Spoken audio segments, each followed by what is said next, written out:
gael Pasg hapus a dydwydd a llawen. Mae'n neis ac yn fraint gael dod yma at yn gilydd ar fore dydd Sul cyntaf ar ôl y Pasg. Ymuno fo fi bore yma, mae gynna fi ddau. Dwi'n gwybod, rhain o chi sydd adra, da chi'n mond yn gallu gweld un, ond mae gynna fi ddau person yn ymuno fi, felly bore da cyntaf i Harley sydd off y sgrin. Bore da, Harley. A bore da i Tre. Bore da. Bore da. Diolch i chi eich dau am ymuno fi bore yma. Wel, chi'n gwybod be, yn tu ni dros Pasg, mae wedi bod yn gyfnod lle da ni wedi bod yn gwylio ffilmiau. Dwi'n ddim os da chi wedi bod yn gwylio ffilmiau. A wedyn oedd y ffilm Shrek Forever After yn tu ni dros y cyfnod yma. Ac dwi'n mynd i ddarllen tamad bach allan o hwnna sy'n mynd i arwain at be di negas y gwasanaeth bore yma. Felly, rhain o chi sy'n roed i gweld neu ddim yn nabod Shrek, rhyw ffilm tylwyth teg ydi o. Felly mae Shrek y prif gymeriad, mae yn trio achub i gariad o sydd wedi cael ei charcharu mewn tŵr. A'r unig ffordd mae'n gallu achub y cariad yma, Princess Fiona, yr unig ffordd mae'n gallu neud ydy trwy roi true love kiss. Iawn? A dyma Shrek yn deud wrth Fiona. He used to believe that a single kiss could solve everything. Wedyn mae Fiona jyst yn troi rownd a reluctantly roi sws yna fo. Ond sa'n byd yn digwydd. A wedyn mae Shrek ddim yn dall, achos oedd hyn fod i sortio bob dim. I don't understand. This doesn't make any sense. True love's kiss was supposed to fix everything. Wedyn mae Fiona'n troi ac yn atab yn ôl. Yeah, you know what? That's what they told me too. True love didn't get me out of that tower. I did. I saved myself. Don't you get it? It's all just a big fairy tale. Felly, be ydy cariad, de? Ydy cariad yn rhywbeth real, ydy o'n rhywbeth go iawn?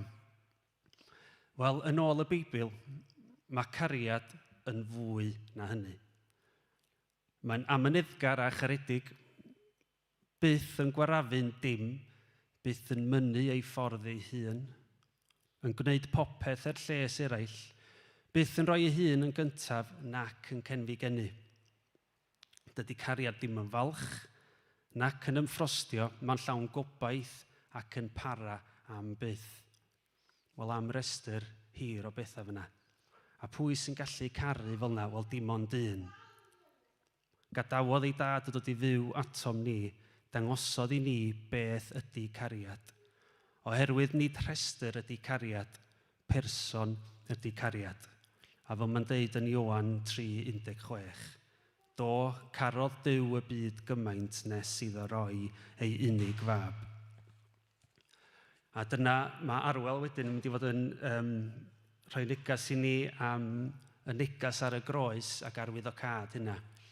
Felly, dywch i ni ymuno fo'n gilydd bore yma a troi at y Duw cariad yna sy'n cynnig gymaint i ni bore yma. Dwi'n gael diod sydyn a wedyn fyddwn ni'n cychwyn wedyn.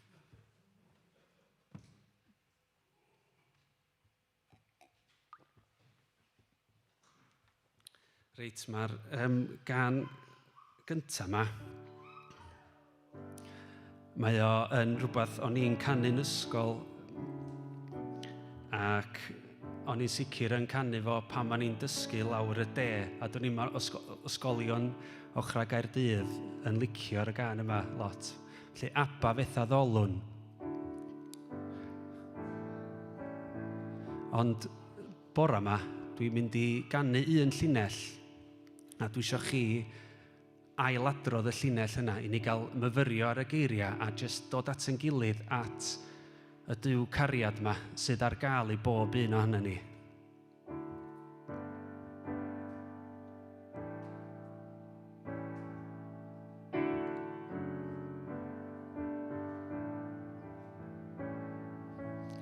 Aba Fetha Ddolwn.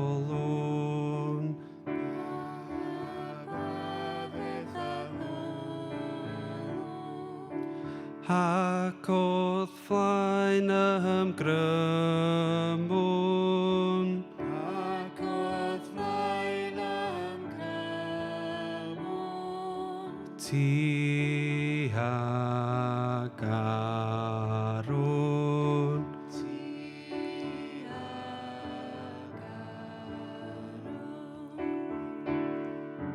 Reit, a'n nôl i dechrau. A ni drwyddo fe gyd efo'n gilydd.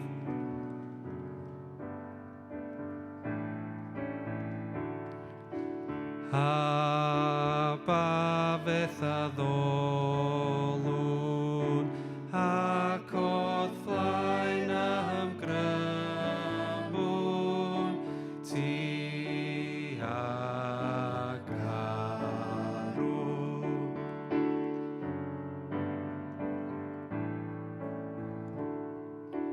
Iesu fetha ddolwn ac oedd flaen ymgrymwn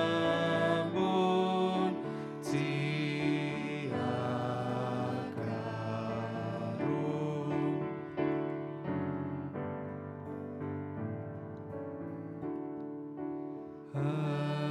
Ysbryd fetha ddolwn ac oedd flaen ymgrymwn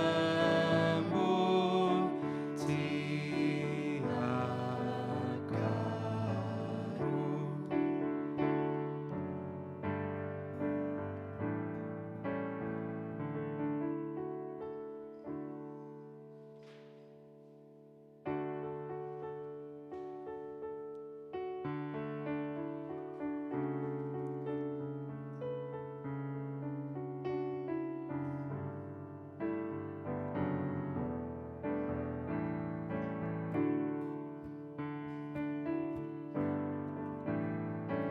Ac o'r olygaid fy nghalon, ac o'r fy llygaid y nawr, rwyf am dy weld i,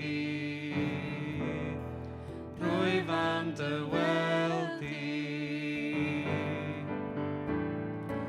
Ac o'r olygaid fy nghalon, ac o'r llygaid y nawr, rwyf am dy weld i,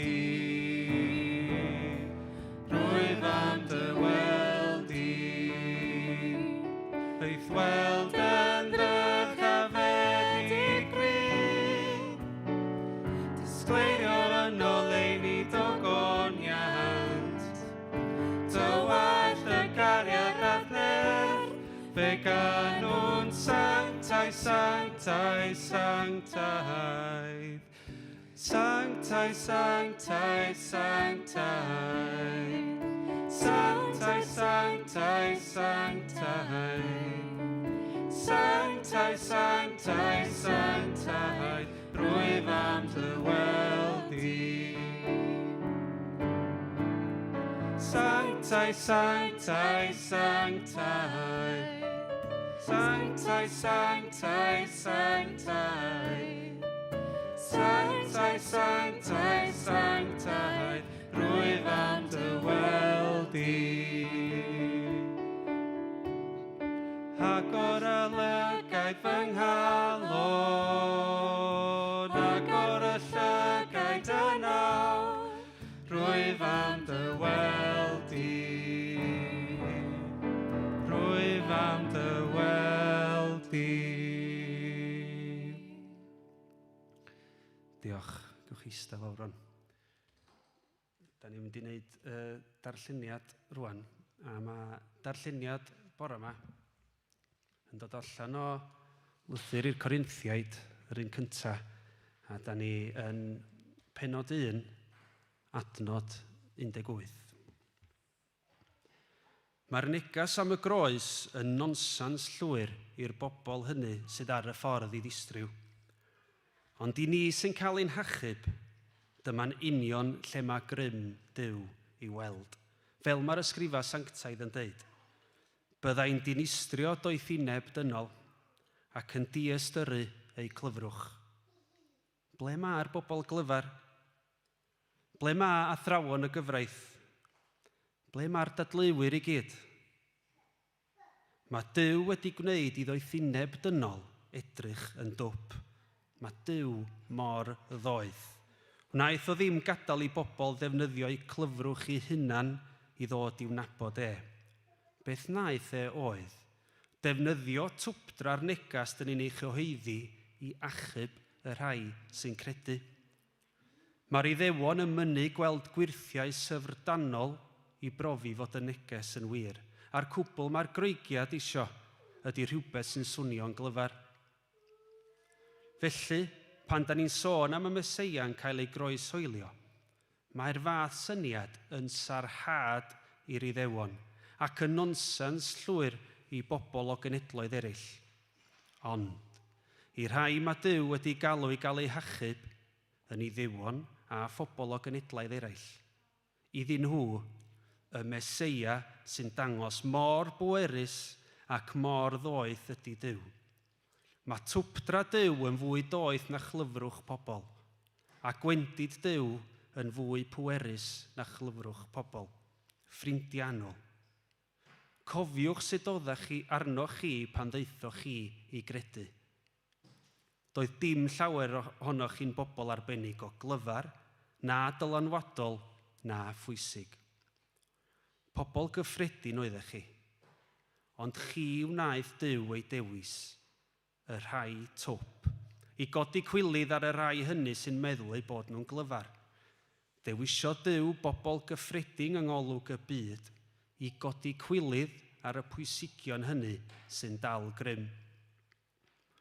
Dewisiodd y bobl sy'n neb, y bobl hynny mae'r byd yn edrych i lawr arnyn nhw, i roi taw ar y rhai sy'n meddwl eu bod nhw'n rhywun. Does gan neb le i frolio o flaen Duw. Fe sydd wedi gwneud i'n bosib i chi berthyn i'r Meseia Iesu, ac mae doethineb Duw i weld yn berffaith yn Iesu. Fe sy'n ein gwneud ni'n iawn gyda Duw. Mae'n ein gwneud ni'n lân ac yn byr, ac mae wedi talu'r pris sy'n rhyddhau ni o afal pechod. Fel mae'r ysgrifa sanctaidd yn deud, os ydy rhywun am frolio, dylai frolio am beth mae'r arglwydd wedi wneud. A da ni'n dymuno bendith ar Arwel wrth iddo rannu'r negas efo ni wedyn. Dwch ni gael plygu pen a troi at Duw mewn gweddi.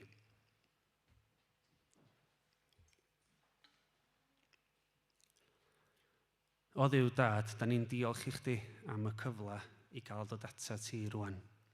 Da ni'n diolch mai trwy dy ras di yda ni gyd yma rwan.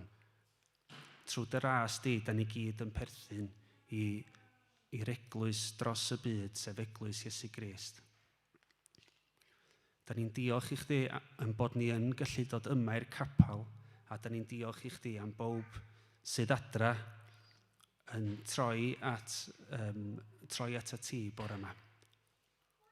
Da ni'n gweddio am y rhai sydd ddim yn gallu bod yma neu ddim yn gallu ymuno efo ni, a da ni'n cadw tegwedd yn arbennig yn gweddio bore yma. O Dduw Dad, maddau ni pan da ni'n baglu. Maddau ni pan da ni ddim yn llwyddo i gyfleu dy gariad di, a helpa ni droi ata chdi, mwyn cael y dos mawr yna o gariad. Felly dwi'n dymuno bendith ar yr Oedfa wan, ac hefyd bendith ar bawb sydd yma a phawb sydd adra, wrth ni droi yn enw Iesu Grist. Amen.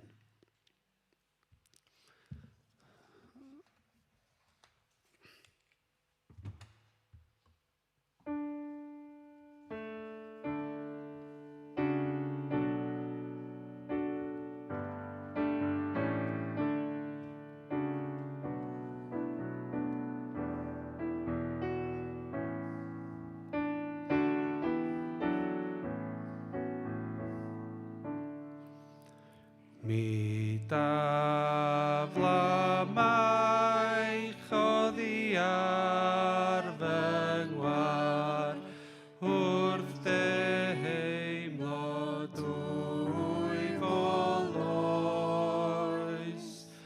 wrth deimlo dwy foloes. Ei ogrwydd fel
Iawn, wel, bore da bawb. Mae rhyfedd, ni wedi goffo datblygu'r ballet yma, yn dydyn? Dros y cyfnod yma, lle dyn ni camu yn ôl a camu rownd bobl. Dyn ni wedi dod yn bobl fwy gosgeiddig drwy wneud hynny, dwi ddim yn gwybod, yn dweud. Iawn, wel, croeso i bawb yma, croeso i bawb adre. Rwy'n gweld chydig o bobl yn cynnig sylwadau ar Facebook. Mae'n chydig o Shrek references ar Facebook. Mae Liz Jones yn honni bod i gwybod pwy ydy Shrek. So, Gan i weld am hynny, felly geith Tristan holi Liz wedyn ni. So, just yn sydyn iawn, y coeddiadau, fel y gwylwch chi, fel dyn ni pwysleisio bob wsnos, dyn ni ddim eisiau arian ydyn ni, ond os ydych chi eisiau rhoi i rai sydd yma, mae yna blat ar y ffordd allan, ond hefyd mae yna fodd i roi naill ai trwy'n wefan ni, cyrsalen.com, rhoi neu trwy neges destun. Troi sŵn lawr ty bach? Gret. Mae yna gyfeiriad eisoes ti bod ar y weddi bore yma at un sydd yn yr ysbyty. So, dyn ni'n meddwl am bobl sydd yn stryglo ar yr adeg yma ac yn cofio atyn nhw. O ran y cyhoeddiadau, Sul nesaf i Rhys nôl, so fyddwn ni gyd llawer mwy relaxed o ran y dechnoleg Sul nesaf, llai uptight, so fydd hwnna'n neis, ond dyn ni'n dymuno dda i Rhys a Menna yn cael yr brec yma. Pawb angen brec a mae wedi bod yn gyfnod hir heb unrhyw fath o egwyl, so dyn ni'n cofio at Rhys a Menna a'r bechgyn a'r teulu cyfan. So Rhys fydd yn pregethu Sul nesaf. Hefyd, ar ôl yr egwyl dros gwylio'r Pasg, mae'r grwpiau cymuned yn ail gychwyn wythnos yma.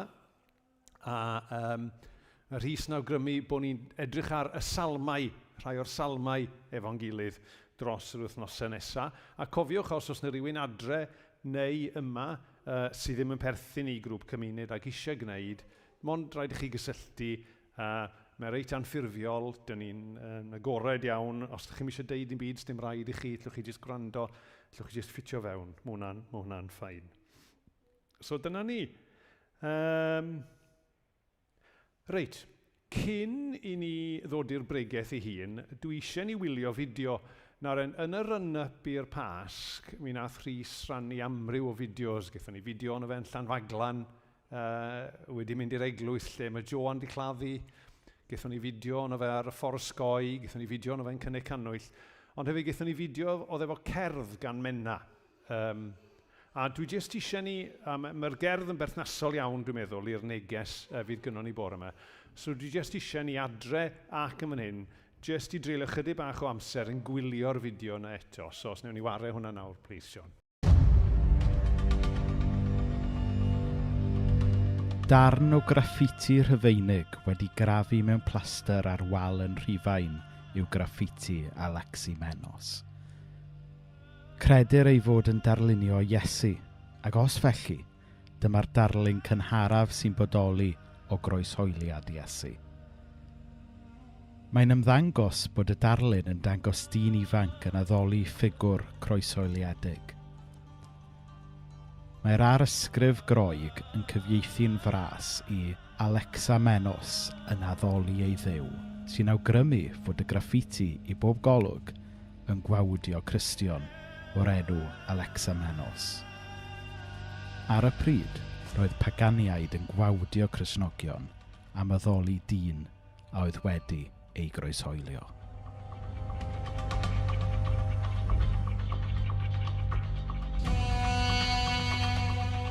Mae graffiti ar wal yn Rhufain a naddwyd ganrifoedd yn ôl sy'n gwawdio'r dyn a phen mil ar groes a galw gredinwyr yn ffôl. Dy dduw di hwn Alexa Menos, dy dduw a'i gynllun ar ben. Pa dduw fyddai'n goddef y gwewyr a'r sgandal o'i choelio ar bren? Ond plygu wnaeth Alexa Menos, ers ar had yr Rhufeinwyr a'i clegar, ei herio drwy ddewis plygu bob dydd i deyrnas Crist, nid i orthrwm ei Cesar. Plygu oherwydd y Duw ddaeth yn ddyn. Plygu gan wybod mai Crist oedd yr un, a gorodd ffordd newydd pan gariodd ein loes trwy'r cariad aruthrol a'i ddaliodd i'r groes. Plygu i'r mab dorodd gylchoedd dieflig pan signodd bechodau i'w gorff croeshoeliedig. Gwneud sioe o'i pwerau drwy gynnig maddeiant, y nawr ac am byth, a'i aberth yn warant. I fyd o gywilydd daeth gobaith i fyw, a chariad yn tywallt o fynwes ein Duw.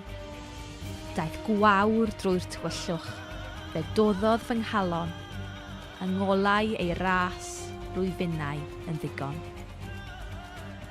A phlygu wna finnau fel Alexamenos, plygu i foli y Duw ddaw yn agos i'n gwachodd i'r deyrnas sy'n gweithio'n wahanol.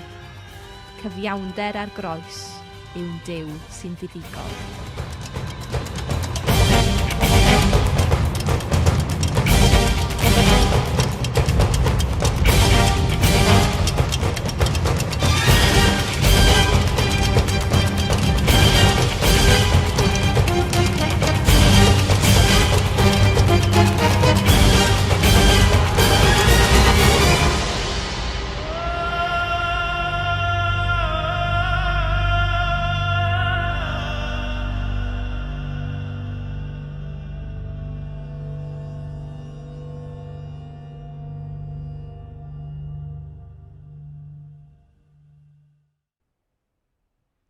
Iawn, grymus iawn yn dyfa.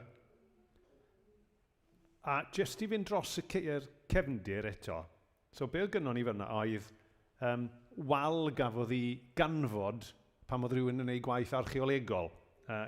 Yn ôl Wikipedia, a dwi'n ddyn mawr yn hoff iawn o Wikipedia, yn 1857, mi oedd yna bobl yn gwneud gwaith archeolegol yn Rhufain ar y Palatine Hill, yn ôl y sôn. A mi oedden nhw'n gwneud gwaith tyrchu yn ardal lle oedd yna balas yn arfer bod, Palas Caligula. Fi rhai o'n i'n cofio Caligula fel yr ymerawdwr gwallgo nath benodi ceffyl yn Seneddwr. Lle bod yna chydig hwnna'n digwydd heddiw efo'n mater arall i hynny. Ond oedd yn arfer bod yn balas i Caligula, wedyn fi oedd yn ysgol, a wedyn fe adeiladwyd uwch i benne, a mi ddath yr adeilad yma yn rhan o'r sylfeini ar gyfer y lle oedd yn uwch i fyny. A wedyn yn 1857 oedden nhw'n tyrchu yna. Ac wrth dyrchu, gweld y ddelwedd yna. Jyst i crafu ar y wal. Ffigwr ar groes, pen mil ar y ffigwr ar y groes, a wedyn ni dyn ifanc, a ydych chi'n gweld i law efo ni mewn addoliad, a wedyn ni'r geiriau'n deud, Alexamenos yn addoli ei ddiw. A ydych chi'n lli clywed y sarhad yn dydych. Ydych chi'n lli clywed hynna yn y geiriau. A dwi'n meddwl bod yna'n ardd y cael, achos y thema ar gyfer y bregaeth bore yma ydy nonsens y groes. Nonsens llwyr y groes, a dyna pobl yn feddwl.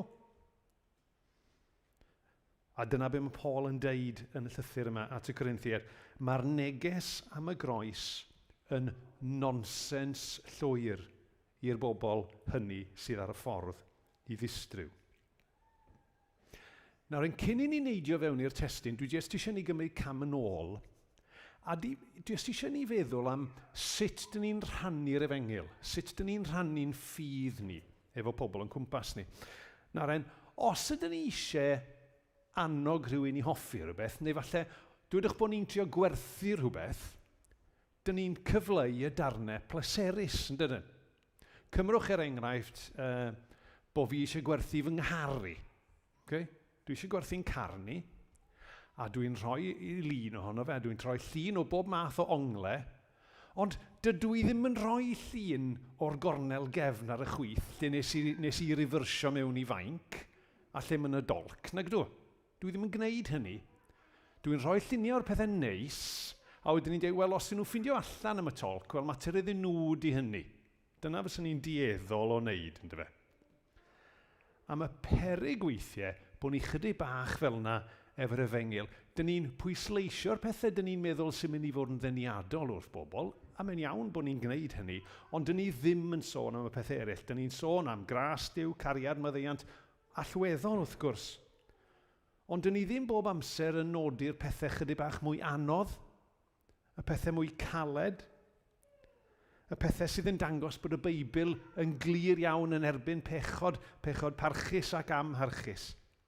A bod y Beibl ddim eisiau ni aros fel y gyrydyn ni, ond bod Duw eisiau ni i newid. Achos mi wneith pobl ddewis be maen nhw'n licio. Dyn ni'n neud e. Dyn ni gyd yn ni'n neud e.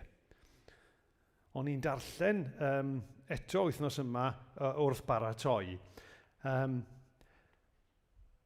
Chi'n meddwl, mae yna lot o bobl yn y byd yn cwmpas ni, maen nhw'n deud bod nhw ddim yn credu dim. Bod nhw'n credu bod nhw ddim byd. Ond mae yna lot o bobl eraill yn credu mewn rhyw fath o grefydd. A mae yna derm, chi'n meddwl, mae'r arbenigwyr, mae bob amser yn cael teitl ar gyfer rhywbeth, yn dydi? A'r teitl ar gyfer hwn ydy Moralistic Therapeutic Deism. Okay? A mae yna 5 prif elfen i hyn. A dwi'n mynd i esbonio nawr be mae pobl sydd yn dieddol o gredu'r math yma o beth yn credu. A dwi eisiau ni wrando arno fe, adre ac yn fan hyn. Ac wrth i ni wrando arno fe, fyddwn ni'n meddwl, Ond fyddwn ni hefyd yn clywed y warning signs am bethau sydd ddim cweit yn matcho fyny efo be mae'r Beibl yn deud. So dyma'r 5 peth. Y cynta, credu mewn Duw sydd wedi creu'r byd, rhoi trefn arno fe, ac mae'n cadw llygad arno ni. So far so good, fyddwn ni'n tybio, ie? Yn ail, Duw sydd am i bobl fod yn dda, ac yn neis ac yn deg efo'i gilydd, fel mae'r Beibl a llawer o gryfyddau eraill yn dysgu. Iawn, ond mae'n rhyw awgrym y fanna bod ni'n dechrau pellhau o'r Beibl. Trydydd, nod pennaf bywyd yw bod yn hapus a teimlo'n dda amdano ni'n hunain. A mae'r sirens yn dechrau canu nawr, yn dydyn? Yn bedwerydd, tydi Duw ddim eisiau bod yn rhan o'n bywydau ni go iawn, heblaw pan mae gynnon ni broblem.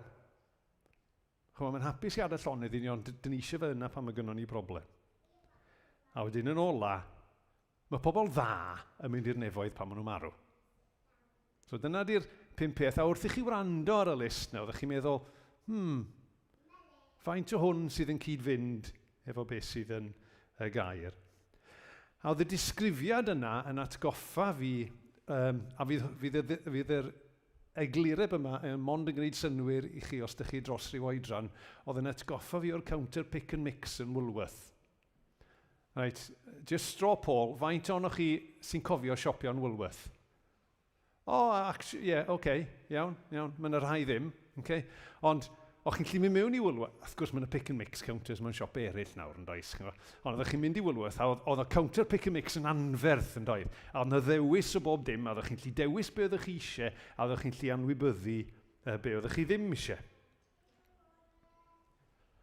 Ond nid Duw pick and mix ydy Duw'r Beibl. Dyn ni'n gallu deud, dwi licio'r elfen yna o gymeriad Duw, ond dwi ddim yn licio'r elfen yna. Nid Duw pick and mix ydy'r Beibl. Nid Duw pick and mix oedd Iesu yn hongian ar groes. Nid Duw pick and mix oedd Iesu yn marw am drydiau ac yn dod yn ôl yn fyw. Ac mae pobl yn cael trafferth deall hynny. A dyna pam oedd y lein yna yn cerdd Menna, ynde fe. Pa ddiw fydde'n dioddef y gwewyr a sgandal ei hoelio ar bren. A dyna be mae Paul yn deud. Mae'r groes yn nonsens llwyr, fel mae Bible.net yn deud, neu mae cyfieithiadau eraill yn deud, mae'r groes yn ffolineb, neu mae'r groes yn sgandal. Ac fe soniodd Rhys am hyn rhyw bythefnos yn ôl. Mae'r groes mewn un ystyr yn offensif, yn dydi? Ond pam i fod e felly? A dwi eisiau ni jyst edrych ar 3 peth bore yma pam i fod e felly. Yn gyntaf, mae'r groes yn ddarlun hyll a hagyr. Yn ail, mae'n cyfleu pa mor fawr yw'n problem ni. Ac yn drydydd, mae'n dangos mae gwaith rhywun arall yw'r ateb i'r broblem. So mi ewn ni drwy'r pwyntiau yna fesul un. Yn gyntaf, darlun hyll a hagyr. Pa berson call fydde'n sefydlu crefydd gyda croes yn sail iddo fe? arwydd o fethiant. Darlun oedd rhywun wedi colli. Dyna pam oedd y graffiti Alexamenos mor drawiadol. A rhyw bythefnos nôl fi oedd Rhys yn pregethu chydig bach mwy ar hyn. So wna i ddim treulio gormod o amser yno fe. Ewch yn ôl i Oedfa 28 Mawrth i ddarllen amdano fe. Ond nath Rhys wneud y gymhariaeth yn do rhwng y groes a'r gilotine a chwistrelliad marwol yn dy fe. A'r syniad yna bod rhywbeth mor hagar a'r gilotine a chwistrelliad marwol wedi dod yn symbol. Ond roedden nhw'n ddarluniau caled. Pwy fydde yn dewis rhywun nath farw fel hyn? Oedd y syniad o ddilyn rhywun wedi colli yn chwerthinllyd. Wrth gwrs i'n hoes ni, mae'r symbol di troi yn rhywbeth chydig bach mwy parchus, yn dydi? Dyn ni di arfer efo fe. Dyn ni ddim yn gweld pethau cweit fel oedd pobl yn ei weld ar y pryd. A mae hwnna'n rhywbeth jyst wrth basio, mae rhaid i fod yn ofalus iawn ohono fe drwy'r amser. Weithiau pan dyn ni'n edrych ar y Beibl, dyn ni'n edrych arno fe trwy'n sbectol unfed ganrif ar 20 ni yn dydyn, yn ytrach na i weld fel oedd pobl yn ei weld ar y pryd. O'n i'n gwrando rhywun yn pregethu ar hyn yn ddiweddar a o'n i'n licio be oedd e'n deud. Chi'n gwybod mae Rhys yn deud yn aml yn dydi bod y Beibl wedi sgwennu i bobl yn rhywle ar adeg arbennig, ond bod e yna ar yn cyfer ni. Bod e wedi sgwennu iddyn nhw, ond ar yn cyfer ni. Wel, y dywediad glywes i wythnos yma, jyst yn atgoffa ni pa mor bwysig ydy bod ni trio mynd i feddyliau'r bobl ar y pryd pan dyn ni'n clywed y gair. Achos be oedd y pregethwr yma'n deud oedd, dydy e ddim yn gallu golygu i ni beth nad oedd e'n golygu iddyn nhw. It cannot mean for us what it did not mean for them. Weithiau, dyn ni'n darllen y pethau fewn i'r Beibl yn dydyn, achos bod ni'n edrych yn y fe o'n persbectif ni yn yr unrhyw ganrif ar 20. Ac i ni, mae'r groes yn rhywbeth dyn ni jyst yn gweld. Mae gynnon ni groes bren yn fan hyn, mae yna groes ar eglwysi, a mae yna groes rownd yn gyddfe ni, ac yn y blaen, mae wedi dod yn rhywbeth neis bron iawn.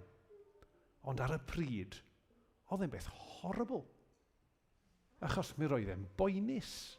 Roedd e'n boenus yn gorfforol, a roedd e'n boenus yn ysbrydol. Mor boenus, nes bod Iesu di deud y geiriau ofnadwy yma ar y groes yn dyfe. Fy niw, pam wyt ti wedi troi dy gefn arna i. So dyna un reswm.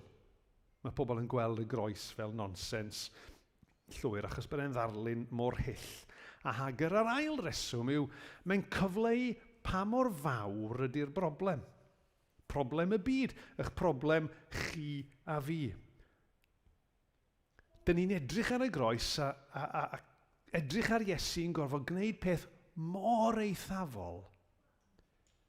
A dyn ni'n meddwl, gosh, os ie'n goffo wneud rhywbeth mor eithafol hynny, mae'n rhaid bod y broblem yn enfawr. A mae hynny'n neud ni dimlo'n anghyfforddus. Achos y broblem ydy, dyn ni ddim yn meddwl bod yn problemau ni'n enfawr. Os gai siarad dros fi fy hun, chymo, fedrai'n hawdd iawn ddeall, mae yna broblemau mawr yn y byd. Neu mae yna broblemau mawr ymywydau rhywun arall. Ond os dwi'n onest, a dwi'n edrych ar y mywyd fy hun, dwi'n dweud, di mywyd i ddim o'r ddrwg â hynny go iawn. Ond mae Iesu di gorfod mynd i'r eithaf yma droso fi. Dim jyst bod fi'n gweld y broblem yn lle rhywun arall. Mae di wneud hyn drosto ni. Mae'n cael ei ystyried yn hen ffasiwn ac yn negyddol i ddeud hynny. Ond gwrandwch ar y geiriau yma o emyn gan John Elias o Fôn. Ai am fy meiau i dioddefodd Iesu mawr pan ddaeth yng ngrym ei gariad ef o entrych nef i lawr. Ac wrth gwrs, y reswm y John Elias yn gofyn y cwestiwn yna yw mae'n gwybod, mae'r ateb ydy, ie, dros fy meiau i. Nawr, un darlun mae Iesu yn rhoi am y peth yw bod pechod fel salwch, a'i fod wedi dod fel meddyg da i drin y salwch hynny. Y peryg yw bod ni ddim yn meddwl bod y salwch neu'r fersiwn o'r salwch sydd yno ni ddim mor ddrwg â hynny. A dyn ni'n meddwl, dwi'n angen mynd i weld y doctor, wneud chydig o paracetamol y lle, y tro. Dwi'n angen mynd at y meddyg da. Na i jyst cymryd rhywbeth, be di'r dywediad Saesneg? To take the edge off it. A dyn ni'n nymio'n hunain i realiti'r anhawster sydd yn bywyd ni. Pan mewn gwirionedd, be dyn ni gyd angen wneud ydy mynd at y meddyg da i gael triniaeth. A pan dyn ni'n mynd at y meddyg da i gael triniaeth, be dyn ni'n gweld ydy pwy sy'n cael y driniaeth? Iesu ar y groes sy'n cael y driniaeth. Iesu ei hun sy'n mynd o dan y gyllell. Iesu ei hun sy'n dioddef. Na falle bod chi'n meddwl, mae'r pas di mynd nawr, pan bod e'n sôn am hyn nawr? O ddalen ni fod yn fwy positif ac meddwl am bethau haws. Ond ddylen ni byth anghofio be roedd y groes yn ei gynrychioli. Mae'r groes yn dangos amryw o bethau. Ond mae dau beth dwi am dynnu sylw at hyn o fod. Mae'n dangos maint yn problem ni, a mae'n dangos maint ei gariad e. Os dyn ni byth yn ame y naill neu'r llall, cyfans rhaid ni'n neud ydy edrych ar y groes. Mae'r groes yn ffylineb, yn sgandal ac yn y blaen, ond mae'n newyddion da achos mae'n dangos i ni bod Duw yn deall maint yn problem ni a bod Duw wedi gwneud pob dim sydd angen i wneud i ddatrys y broblem yna. A mae Iesu hun yn deud wrthyn ni am gofio, yn dydi? Yn y swper ola, oedd Iesu'n torri bara, oedd e'n tywallt gwyn, a nath e ddeud, gnewch hyn i gofio amdana i. Mae eisiau i ni gofio. So mae'r broblem yn fawr iawn. Un pwynt ola am y groes. Un problem arall. Rheswm pan mae'r groes yn anodd i dderbyn e. Achos mae'r groes yn dangos yn glir mae gwaith rhywun arall heblaw fi ydy ateb y broblem. Dyn ni'n dieddol o eisiau sortio pethau allan yn hunain. Mae fatha...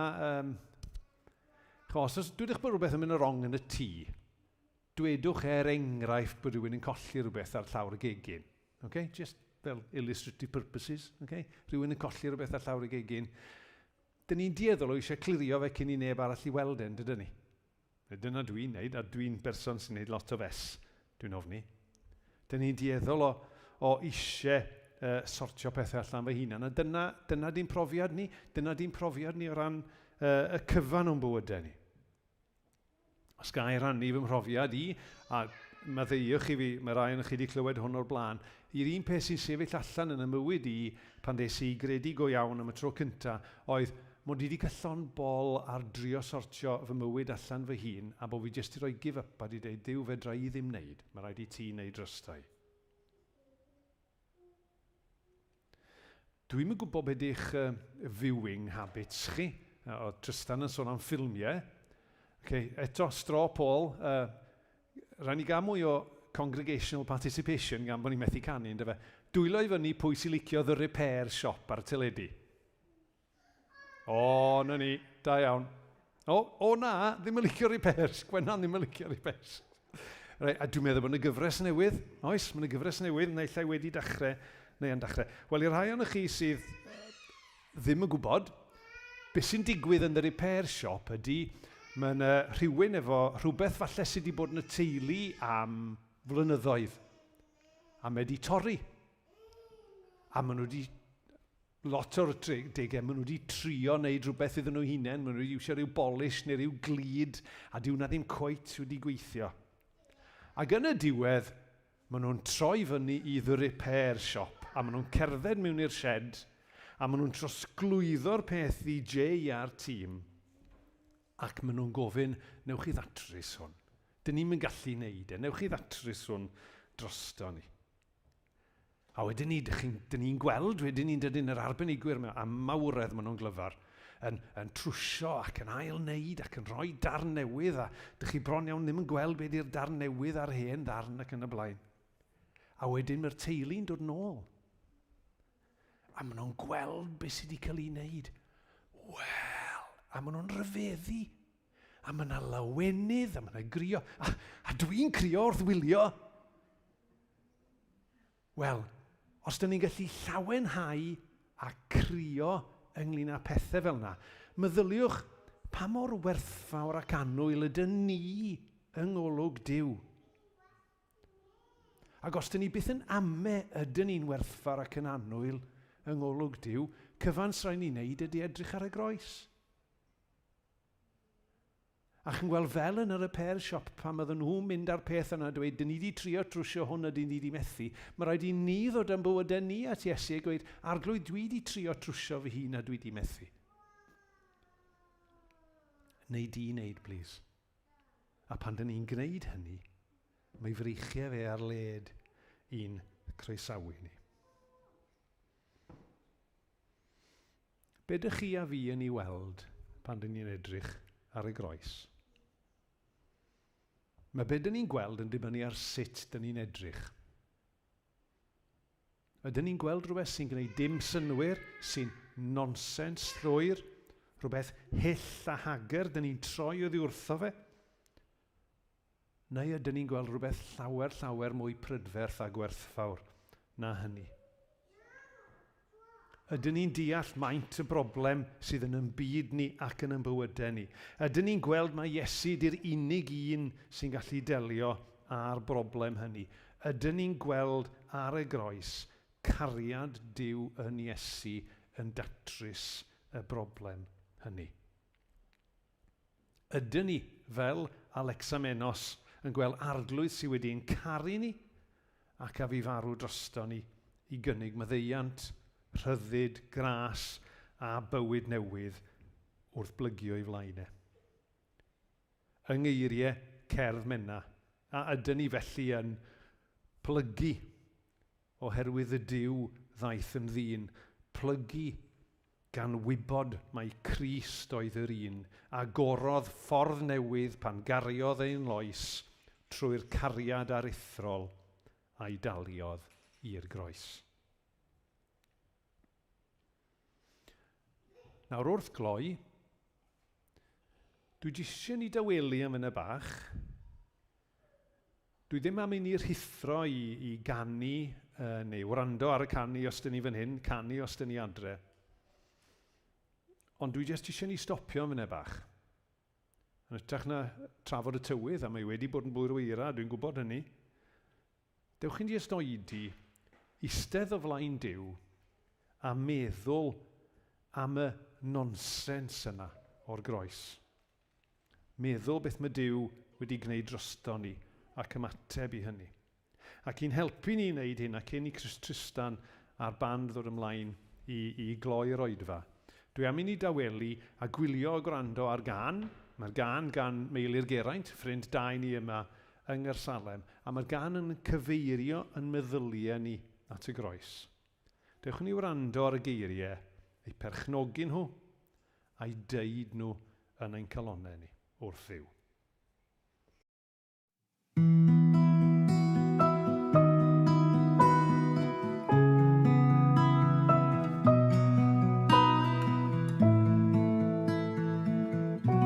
Wrth i mi edrych ar y groes, dwi'n gweld fy mhechodau i yn cael eu cario yn dy freichiau di. Dwi'n gweld yr hoelion trwy dy ddwylo a draed,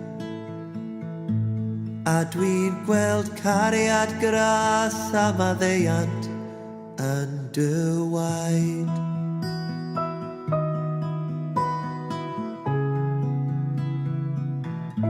Wrth i mi edrych ar y groes, dwi'n gweld dagrau'r tad wrth iddo wylio poen ei unig fab, wrth iddo farw dros bechodau'r byd, yn rhoi ei fywyd i achub ein bywyd ni.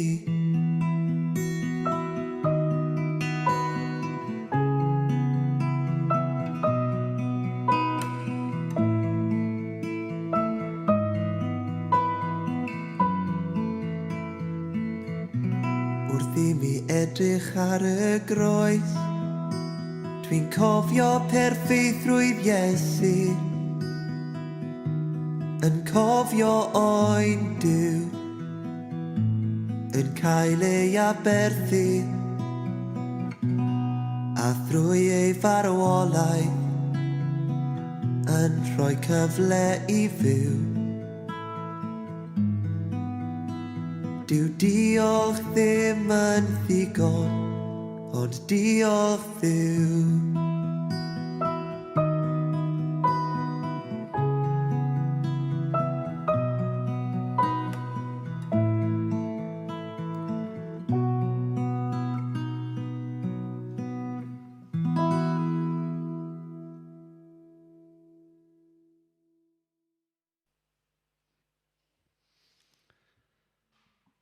Diolch Arwel am y negas. Dywch i ni gael gwrando, os da chi yma, neu canu adra. Yr emyn ola, da ni'n mynd i ganu heddiw, at bwy yr awn ni. Si ganu hon chydig wsnosa nôl, achos mae wedi cael ei ysgrifennu cyn aelod yma yng Nghapel Caersalem blynyddoedd yn ôl. At bwy'r awn ein Iesu tirion, at bwy'r awn, ond ata ti gormod ydyw'n beichiau trymion, un hysgwydda egwan ni, nid oes arall, ond tydi a all ei dwyn.